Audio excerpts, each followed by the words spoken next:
Conakry, le 16 septembre 2019. Mesdames, Messieurs, merci de l'attention et bienvenue dans cette édition. Voici le sommaire. C'est officiel, les élections législatives auront lieu le 28 décembre 2019. C'est la date proposée par le président de la CENI lors d'une rencontre avec le Premier ministre chef du gouvernement ce lundi, ici à Conakry.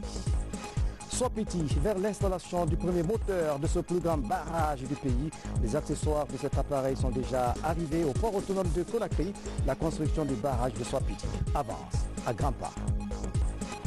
Un cas d'adultère qui défraie la chronique sur la toile. Un homme d'une quarantaine d'années pris en flagrant délit dans un foyer conjugal. La scène se passe à Wanida, dans la commune de Ratouma.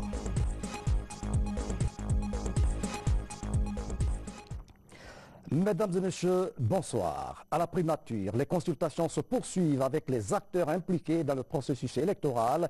Ce lundi, le Premier ministre chef du gouvernement, Dr Ibrahima Kassory Fofana, a successivement reçu le secrétaire général du RPG Arc-en-Ciel et le président de la CENI. Ce dernier était venu faire une proposition de date pour la tenue des élections législatives. Le 28 décembre 2019 est la date fixée pour le scrutin législatif. Hadi Kamara, reportage. Ce matin, au palais de la Colombe, le RPG Arc-en-Ciel a répondu à l'invitation du Premier ministre Dr Ibrahima Kassory Fofana. Cela conformément aux orientations du chef de l'État, professeur Alpha Condé, dans le cadre des consultations. Pour ce faire, le chef du gouvernement a ouvert et cadré les débats sur les points inscrits à l'ordre du jour. Ici, il écoute le RPG Arc-en-Ciel, parti au pouvoir qui participe à la vie politique de la nation par des moyens démocratiques et pacifiques et concourt à l'éducation civique des citoyens. Le point essentiel, c'est concernant les législatives et le problème d'une nouvelle constitution. La mouvance n'a pas 1000 propositions à faire. La seule proposition qui nous tient à cœur, ce sont les élections législatives au cours de l'année 2019. Et nous savons que la constitution que nous avons sous les aisselles actuellement, c'est une constitution de consensus, issue des régimes d'exception. Donc notre objectif, c'est de chercher à mettre en place une nouvelle constitution, l'enrichir, chercher à faire des innovations pour le grand bonheur du peuple de Guinée. Vous savez, une constitution n'est jamais statique. Une constitution dans le monde entier est dynamique. Juste après le RPG Arc-en-Ciel, la CENI était là, conduite par son président, Maître Salif Kebi. La CENI est un organe qui contrôle le processus d'établissement et de gestion du fichier électoral avec un droit d'accès à la documentation relative aux analyses, à la programmation et aux procédures de saisie, de mise à jour, de traitement et de restitution des données. Comme il a été prévu à notre dernière rencontre, je crois le mardi, nous avions promis de nous retrouver au niveau de la CENI et de donner une date technique des élections législatives à venir. C'est ce que nous sommes venus faire aujourd'hui et expliquer à Monsieur le Premier ministre quels sont les moyens qui doivent être mis en œuvre pour ces élections et la date à laquelle nous pouvons tenir techniquement ces élections-là. C'est ce qui est chose faite. La date que nous avons pu trouver au niveau de la plénière de la CENI est le 28 décembre 2019. Il a pris acte et il va, je crois, prendre des dispositions en ce qui concerne le reste à venir. Ici, pour le Premier ministre Dr Ibrahima Kassory Fofana, les priorités demeurent le renforcement de l'unité nationale, la consolidation de l'état de droit et le respect des institutions pour que la paix règne dans notre pays.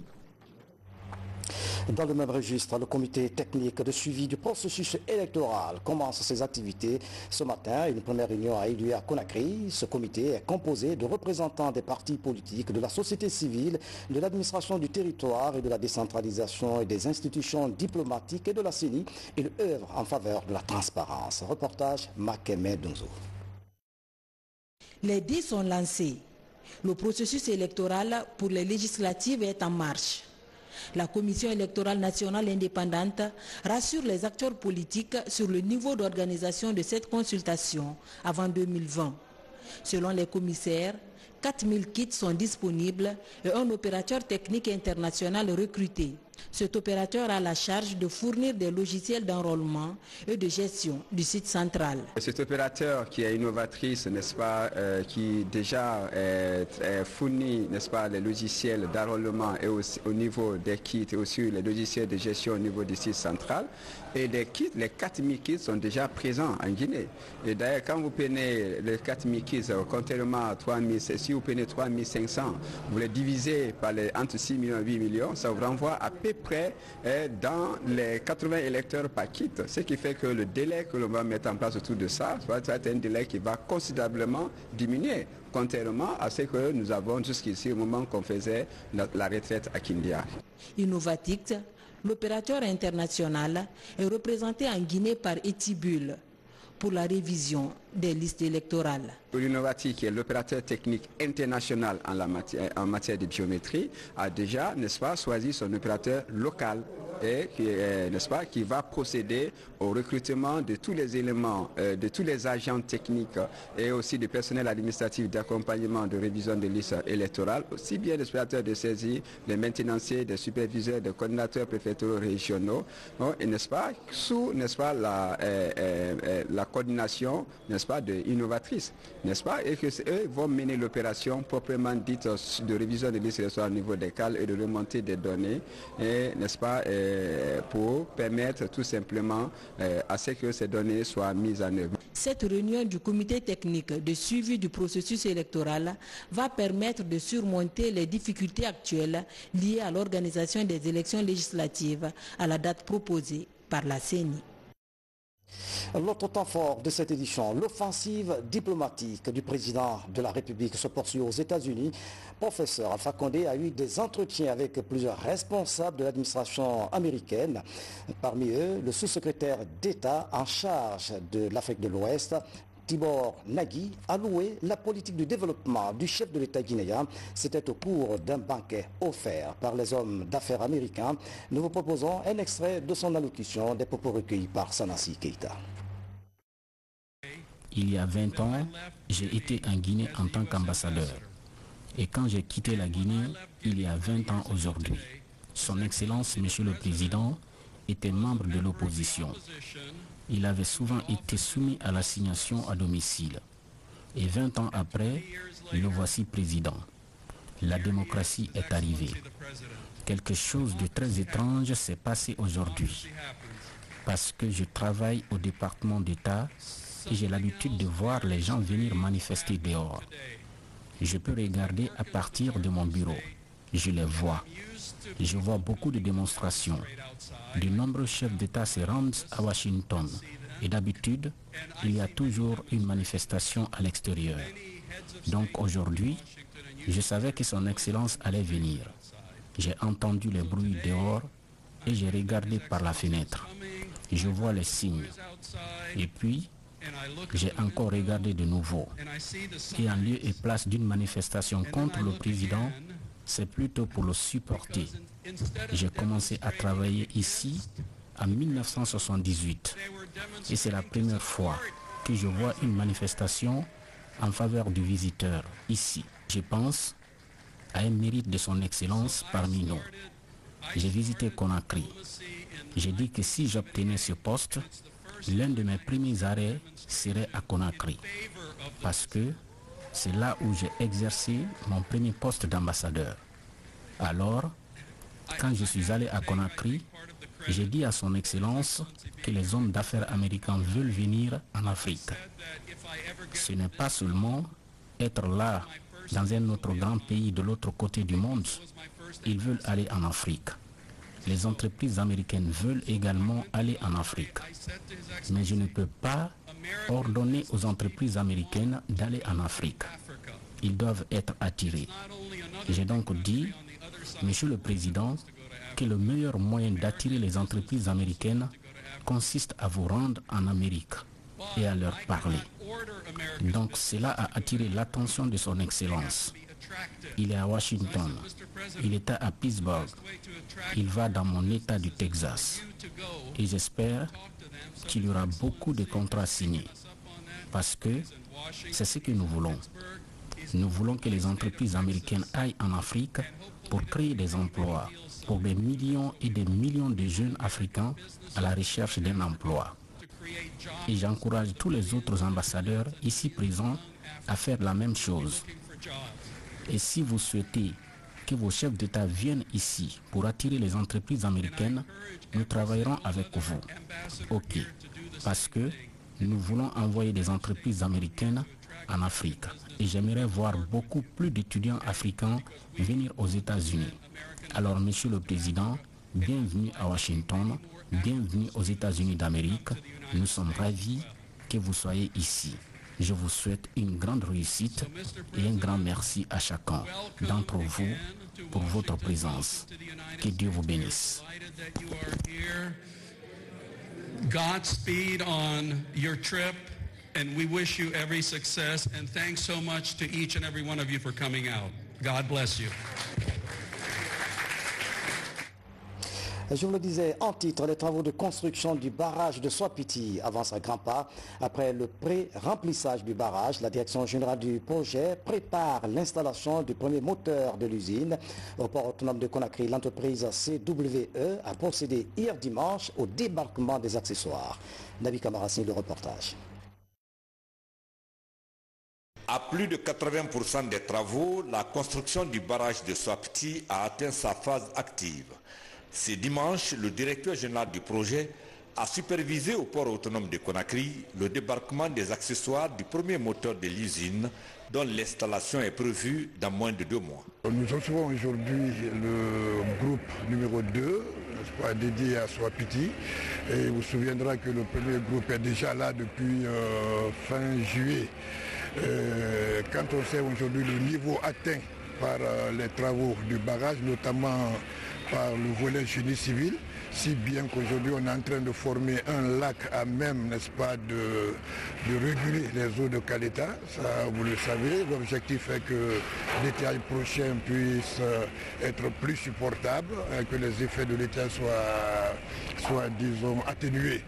Donc si aujourd'hui on a ce niveau des travaux et qu'un premier groupe soit déjà réceptionné ou qu'aujourd'hui on réceptionne le second groupe, c'est en tout cas pour la vie du barrage un point nodal. Ce moteur arrive au moment où le pré-remplissage du barrage de Soapiti se poursuit pour combler le déficit d'électricité à Conakry et sur la ligne interconnectée en période d'étiage.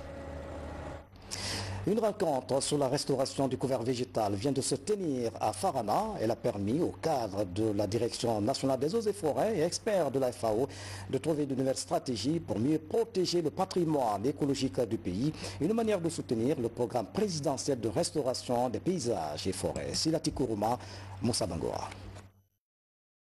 La restauration des paysages et des forêts en Guinée, une initiative présidentielle. Pour sa seconde phase, une mission du ministère de l'Environnement séjourne dans la région de Farana. Le but est d'évaluer les besoins, mais aussi contribuer au renforcement des capacités des acteurs dans la préservation de l'environnement. Au cours de cet atelier, nous avons surtout exhorté les participants à prendre en compte tous les aspects, parce qu'ils représentent ici l'ensemble de la population de la région administrative de Farana. Donc c'est de penser à leur place, exprimer réellement quels sont les besoins, faire un diagnostic de l'état des lieux des besoins au niveau de la région de Farana et voir comment planifier cela. D'ici 2030, le gouvernement a décidé de reboiser 2 millions d'hectares. Dans son plan d'action, le projet prévoit la conservation des sols et la sécurisation des terres de source. Nous avons 180 millions de personnes au moins qui dépendent de fleuves qui naissent ici dans cette région et nous avons des problèmes accrus actuellement en termes de feux de brousse, en termes de destruction des lisières de cours d'eau, en termes de pratiques agricoles non durables. Donc, et lorsque nous parlons d'approche de restauration de forêts et de paysages, il ne s'agit pas de faire simplement de reboisement. Il s'agit de faire une planification vraiment du territoire pour voir quels sont les paysages qui sont là. C'est peut-être des paysages agricoles, agropastoraux ou forestiers, et quelle est la technique qui peut être appliquée de manière adéquate pour faire cette restauration. Après Farana, la mission de l'environnement doit se rendre à Kankan pour superviser le programme de reboisement en cours dans le pays.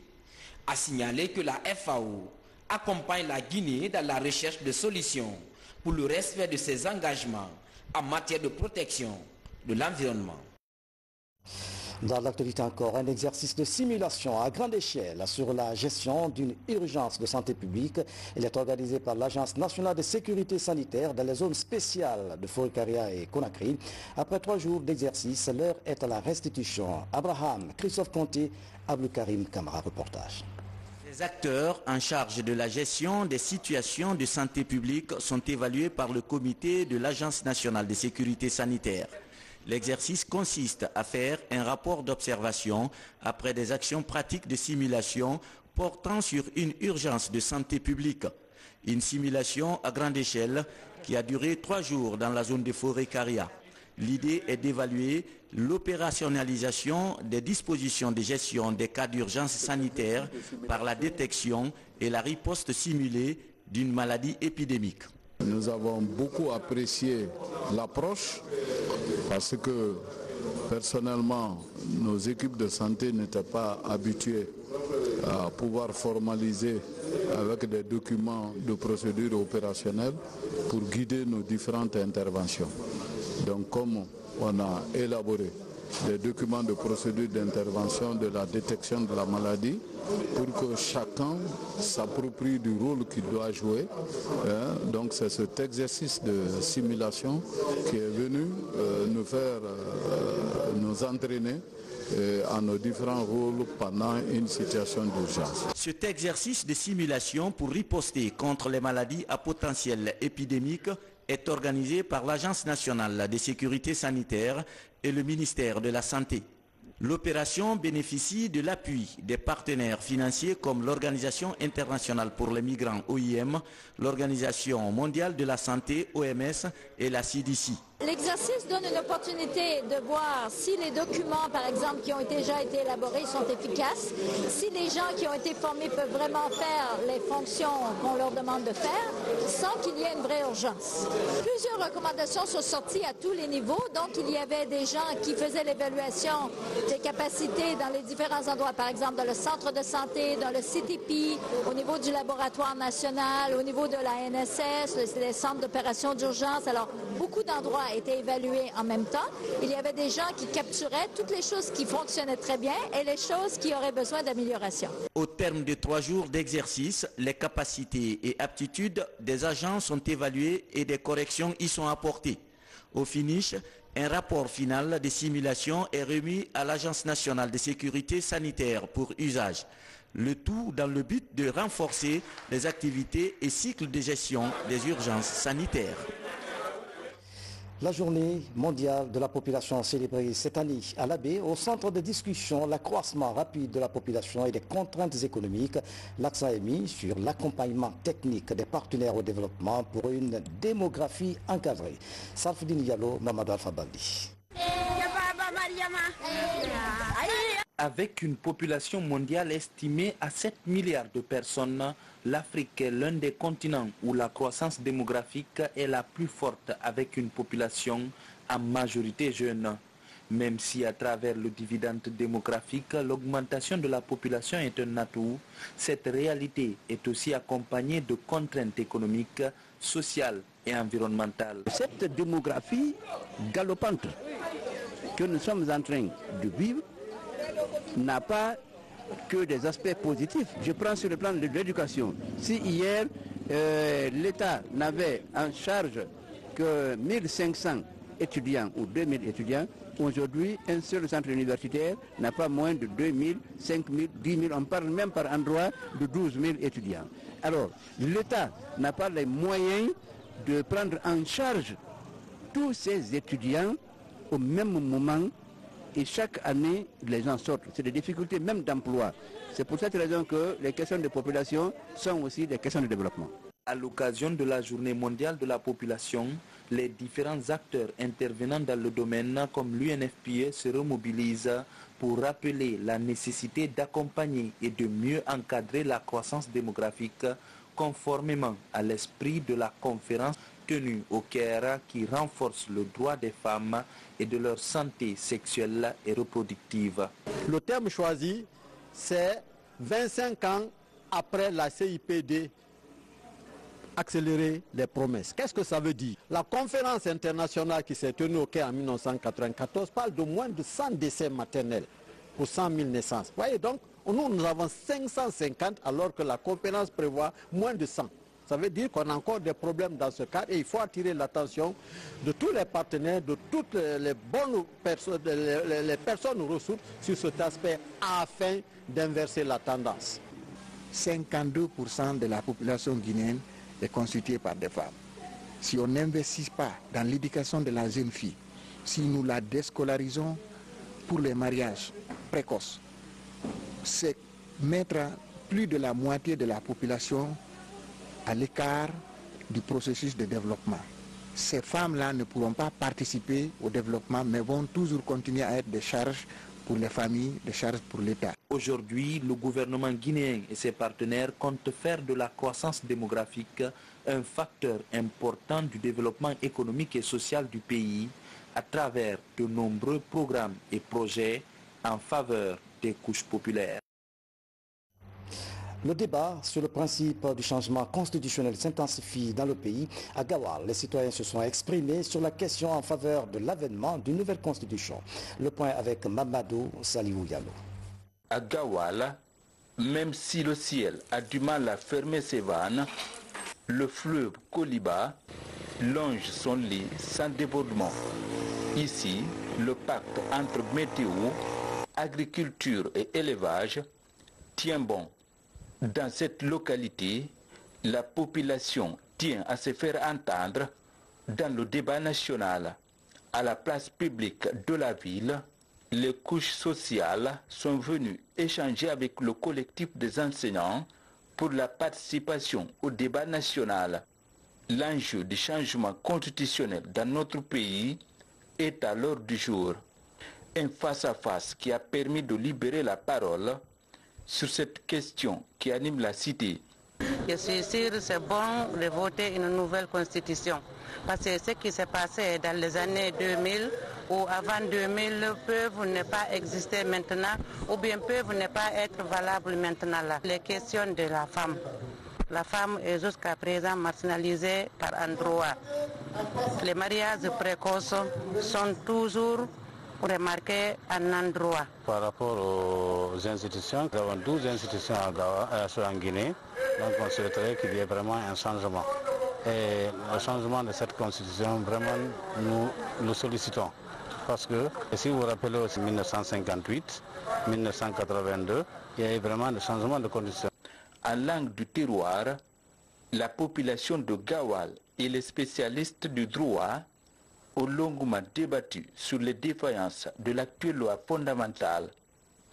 Un échange d'idées pour éclairer la lanterne des citoyens sur la vie de la nation. C'est important de ramener ce débat à la place publique. Pourquoi? Parce que ce n'est pas un débat de rue, ce n'est pas un débat de café ou un débat de caniveau, mais c'est un débat de haut niveau. Dans ce cadre-là, nous, enseignants-chercheurs des différentes universités, on s'est réunis pour en quelque sorte informer et échanger avec la population. On se rend compte que par rapport au débat actuel, il y a des gens qui sont pour, mais aussi il y a d'autres qui sont contre. Donc c'est important en démocratie de mesurer ces deux différentes parties pour savoir quelle est la décision utile. À Gawal, au-delà du changement constitutionnel, d'autres préoccupations locales se sont invitées dans le débat, notamment la violence basée sur le genre et les conflits entre agriculteurs et éleveurs. Deux préoccupations prises en compte par les autorités locales. Mamadou Saliouba, merci pour ce reportage. C'est un acte d'adultère qui défraie la chronique à Conakry depuis vendredi soir. Une accusation d'adultère dans un foyer conjugal. La scène s'est produite au quartier Walidara, dans la commune de Ratoma. Mais que dit la loi sur des cas d'adultère avéré et d'atteinte à la pudeur publique? Quelques éléments de réponse dans ce reportage de Alpha et Siagaba. Regardez. C'est dans ce pavillon situé au quartier Walidara, vit cet homme d'une quarantaine d'années avec sa femme et ses enfants. Depuis vendredi soir, le couple vit dans la tourmente. Le mari accuse sa femme d'infidélité. L'affaire est traduite à la compagnie mobile d'intervention et de sécurité d'Anko 5. Donc il est vendredi soir, vendredi vers 14h. Moi j'étais parti à Mamon pour travailler. Quand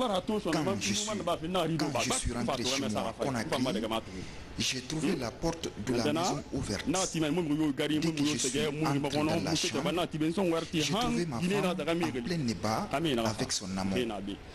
Après j'ai crié et les voisins sont venus prendre le gars et l'amener nu à la CMS, juste à côté.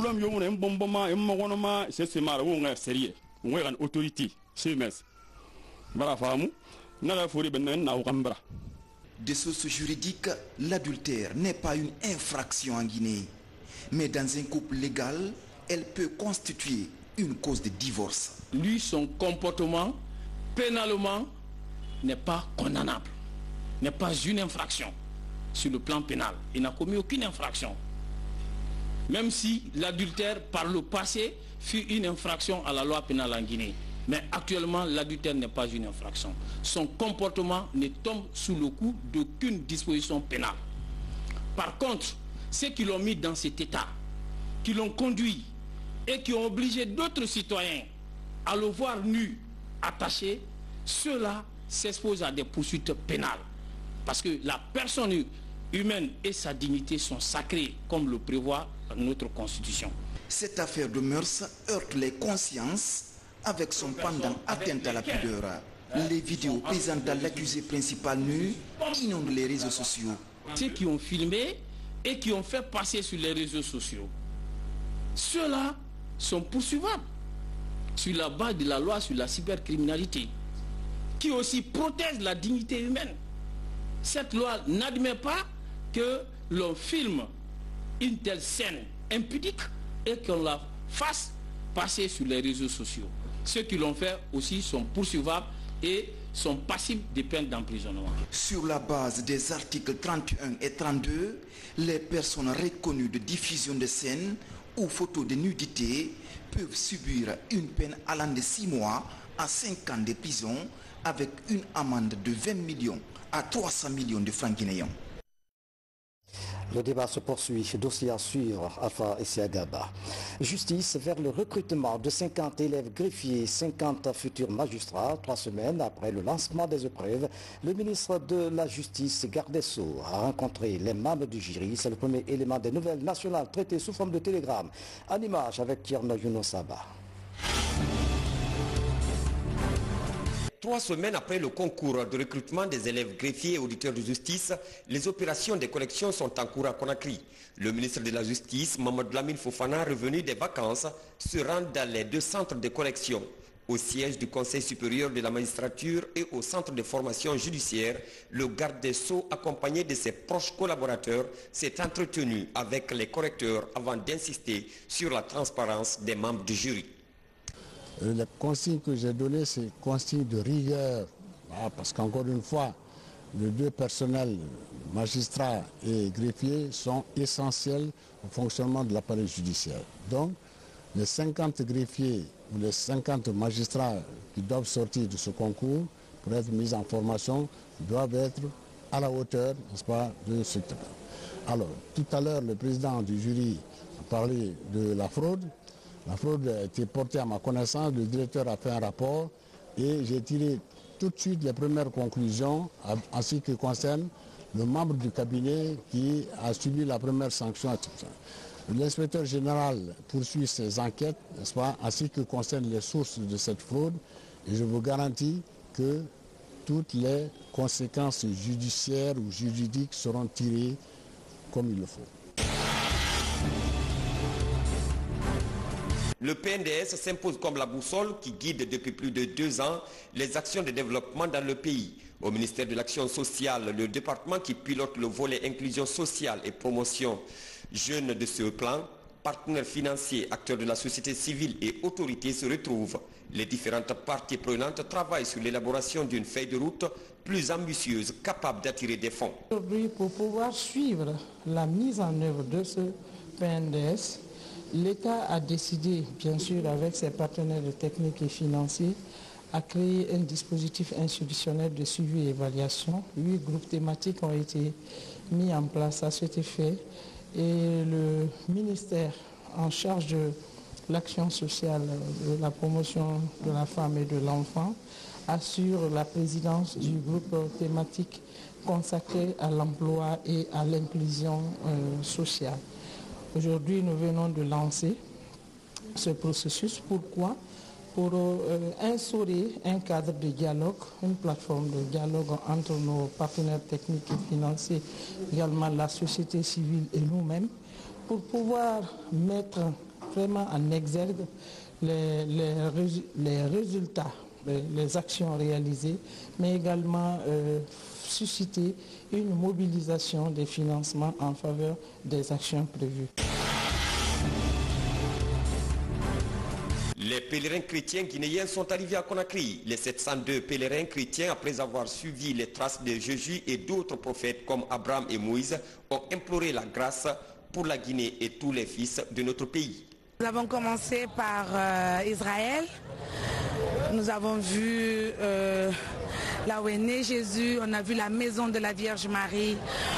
On a marché sur les pas de Jésus, sur tout Nazareth. Après, nous sommes partis en Jordanie. Et ensuite, nous sommes revenus vers la Palestine, où nous étions à Jérusalem, où est né Jésus et toute l'histoire de Jésus et d'Abraham et de Moïse. C'est une première dans le paysage politique guinéen. C'est une compétition sportive et culturelle qui va mobiliser bientôt 16 partis politiques de la mouvance présidentielle et de l'opposition. En organisant ce rendez-vous sportif, premier du genre, le club des Métis pour la préservation des conflits et le maintien de la paix se fixe pour objectif le renforcement de l'unité et du fair play entre les acteurs de l'échiquier politique du pays. Et ça pourrait permettre notamment cet esprit du fair play dans le sport, servir aussi la politique pour que le fair play règne aussi dans la pratique de la politique et que ça puisse renforcer une des valeurs sacrées de la cité qui est la fraternité. Et puis, page noire, avant de refermer cette édition, le patriarche de la communauté Baga à Conakry a tiré sa révérence samedi dernier à l'âge de 105 ans. Vous le savez déjà, Elhadj Ndungu Souma a regagné sa dernière demeure hier dimanche au cimetière de Kaporo Centre en présence d'une forte délégation du gouvernement. Parents, amis et connaissances se sont mobilisés pour lui rendre un dernier hommage. Au même moment, on vient de l'apprendre, le décès de l'Elhadj Cheikou Yaya Bari de la coordination du Fouta, décès survenu ce lundi à Conakry des suites de maladie. Le Premier ministre, chef du gouvernement, Dr Ibrahima Kassouri Fofana, s'est rendu dans la famille éplorée pour présenter les condoléances du chef de l'État, professeur Alpha Condé. Elhadj Cheikou Yaya Bari nous quitte à l'âge de 84 ans. 94 ans, j'allais dire. Le défunt sera inhumé demain, mardi, à Hafia, dans la commune de Dixine. Paix à son âme. Voilà, c'est la fin de cette édition à tous. Merci de nous avoir suivis. Excellente soirée où que vous soyez dans le monde. À demain.